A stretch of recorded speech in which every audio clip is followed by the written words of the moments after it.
Reels वाली बहू। प्रज्ञा को रील्स बनाने का बड़ा ही क्रेज है और वो दिन भर रील्स बनाती रहती है। खाते पीते घूमते फिरते घर में कॉलेज में रील्स बनाने के कारण प्रज्ञा पूरे कॉलेज में हाईलाइटेड है। जहां उसकी रील्स सभी को पसंद आते हैं, वहीं मनीषा चिंता में डूबी रहती है। एक रोज जब खाते हुए प्रज्ञा रील्स बना रही होती है, तब मनीषा कहती है, एक मिनट भी चैन नहीं है इस लड़की को। ये नहीं कि खाना तो आराम से खा ले, लेकिन नहीं, अरे थोड़ी देर रील्स नहीं बनाओगी तो आसमान नहीं टूट पड़ेगा। अरे मम्मी, इसी को तो कहते हैं डिटर्मिनेशन। तुम नहीं समझोगी ये सब। ए भगवान, इस लड़की को सद्बुद्धि दे। जब देखो तब टेढ़ा बाका मुंह बनाती रहती है।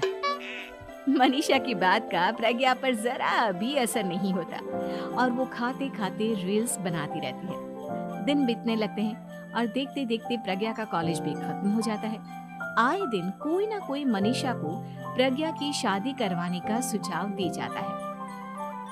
सब ठीक ही कहते हैं, प्रज्ञा की शादी कर देनी चाहिए। अपने घर के काम काज में व्यस्त हो जाएगी तो खुद ही ये रील्स और नाच गाना बंद हो जाएगा। मनीषा और प्रेम प्रज्ञा के लिए एक अच्छा लड़का ढूंढने लगते हैं और तभी विकी का रिश्ता प्रज्ञा के लिए आता है, जिसने प्रज्ञा को उसकी रील्स देखकर पसंद कर लिया था। अगले दिन विकी अपने माता पिता के साथ प्रज्ञा के घर पहुंच जाता है और प्रज्ञा साड़ी पहने हाथों में चाय की ट्रे लिए उनके सामने आती है। जब विकी को पसंद है तो हमें भी बहू पसंद है। बहन जी, आप बारात की तैयारी कीजिए। एक बार लड़का लड़की अकेले में बात कर ले तो अच्छा रहेगा। हाँ हाँ, क्यों नहीं। मनीषा विकी को प्रज्ञा के कमरे में भेजती है, जहां प्रज्ञा पहले से ही रील्स बना रही होती है। तभी विकी कहता है, आ गए आपके साजन जी। हमारे साथ ये रील्स कंप्लीट करती तो और भी अच्छा रहता। अच्छा जी, अब आ ही गए हैं तो बना ही लेती हूँ आपके साथ। दोनों मिलकर रील्स बनाते हैं। जब वी मीट और तुरंत पोस्ट भी कर देते हैं। फिर विकी कहता है, जब आप साड़ी में चाय लेकर आए तब मुझे लगा कि कहीं मैं गलत घर में तो नहीं आ गया। अब सही है। दोनों की शादी पक्की हो जाती है और शादी के दिन भी प्रज्ञा रील्स बनाने से चूकती नहीं। यहाँ तक कि बारात के समय भी नाचते हुए रील्स बनाती है। सभी लोग प्रज्ञा की तारीफ के पुल बांध देते हैं और प्रज्ञा नाचती गाती अपने ससुराल चली जाती है। सब कुछ अच्छा चल रहा होता है। प्रज्ञा यहाँ भी दिन भर हर चीज की रील्स बनाती रहती है। लेकिन कुछ दिनों के बाद जब सुनीता कहती है, बहू, ये रील्स के साथ साथ कुछ काम भी कर लिया करो। वैसे तुझे और क्या क्या बनाना आता है? मम्मी जी, वैसे तो सब कहते हैं कि मैं सब कुछ अच्छा बनाती हूँ, लेकिन मुझे लगता है कि मैं मैगी अच्छा बना लेती हूँ। हाँ, कॉफी भी अच्छा बना लेती हूँ और मुंह तो सबसे अच्छा बना लेती हूँ। हैं? अच्छा अच्छा।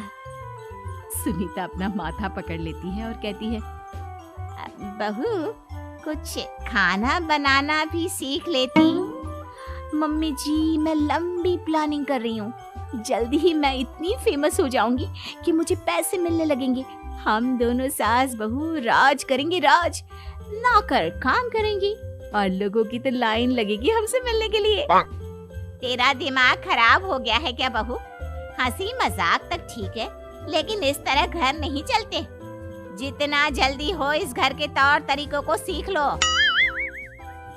प्रज्ञा मुंह घुमाकर चली जाती है और तुरंत उसी वक्त एक रील बनाती है।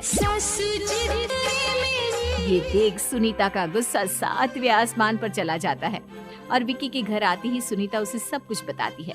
विकी भी अब प्रज्ञा की इन हरकतों से परेशान हो जाता है। तुम टेंशन मत लो मम्मा, मैं देख लूंगा। विकी कमरे में जाता है तो देखता है कि प्रज्ञा रील्स बना रही है।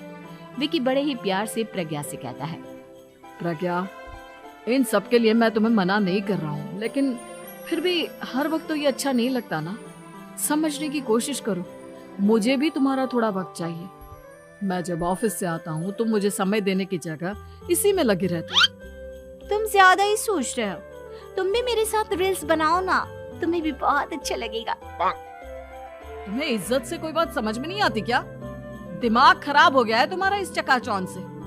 अगर तुमने अपना रवैया नहीं बदला तो मैं तुमसे दूर चला जाऊंगा। तुम ही रिश्ता लेकर आए थे, मुझे लड़कों की कमी नहीं थी और ना आज है। विकी दरवाजा पटक कर चला जाता है। धीरे धीरे विकी प्रज्ञा से दूर होता जाता है। एक रोज मनीषा प्रज्ञा के ससुराल उससे मिलने जाती है। तब सुनीता उससे कहती है, बहन जी, अब आई हैं तो कुछ दिन यहाँ रहकर जाइएगा, आप ही का घर है। हाँ मम्मी, बहुत दिन हो गए तुम्हारे साथ एक भी रील नहीं बनाई मैंने। प्रज्ञा तुरंत अपने फोन में रील्स ऑन कर लेती है। ये सब मुझसे नहीं होगा। तेरा ये भूत अभी तक नहीं उतरा क्या? बहन जी, आप कुछ कहती नहीं क्या इसे? जब आप ही कुछ नहीं कर पाई तो मैं कर ही क्या सकती हूँ। सास तो वैसी ही बदनाम है। शाम को घर की लाइट चली जाती है और मनीषा प्रज्ञा से कहती है, मेरे घुटनों में बहुत दर्द हो रहा है, तू लाइट का कुछ इंतजाम करना बेटा। अच्छा, कैंडल जला देती हूँ मम्मा। प्रज्ञा गाते हुए कैंडल जलाती है और खिड़की के पर्दे के पास रख देती है। मनीषा, जिसे बहुत दर्द हो रहा है, वो सो जाती है और प्रज्ञा हमेशा की तरह अपने रील्स में लग जाती है। उधर कैंडल की वजह से पर्दा आग पकड़ लेता है और मनीषा के कमरे में आग लग जाती है। बचाओ, कोई है, बचाओ। सभी भागते हैं और विकी कमरे की आग बुझाने में लग जाता है, लेकिन तब तक मनीषा आधी जल चुकी थी। मनीषा की हालत देख प्रज्ञा रोने लगती है। विकी मनीषा को तुरंत हॉस्पिटल ले जाता है और उसे एडमिट कराता है। विकी प्रज्ञा से कहता है, देख लिया ना, तुम्हारे इस नाच गाने की वजह से आज तुम्हारी माँ की जान जाते जाते रह गई। अब पता नहीं तुम और क्या चाहती हो। उधर डॉक्टर कहते हैं, इनकी हालत बहुत नाजुक है, आधे से ज्यादा जल चुकी है। प्रज्ञा रोती हुई मंदिर में जाती है और भगवान के आगे जाकर कहती है, भगवान, मेरी माँ को ठीक कर दो।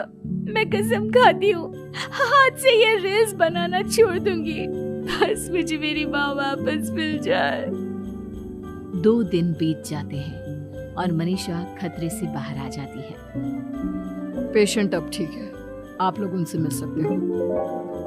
सब कोई मनीषा से मिलता है और प्रज्ञा सबके सामने अपना फोन तोड़ देती है। मुझे माफ कर दो मम्मा, मैंने तुम लोगों की बातों को नजरअंदाज किया। बेटा, कोई भी चीज जरूरत से ज्यादा खराब है।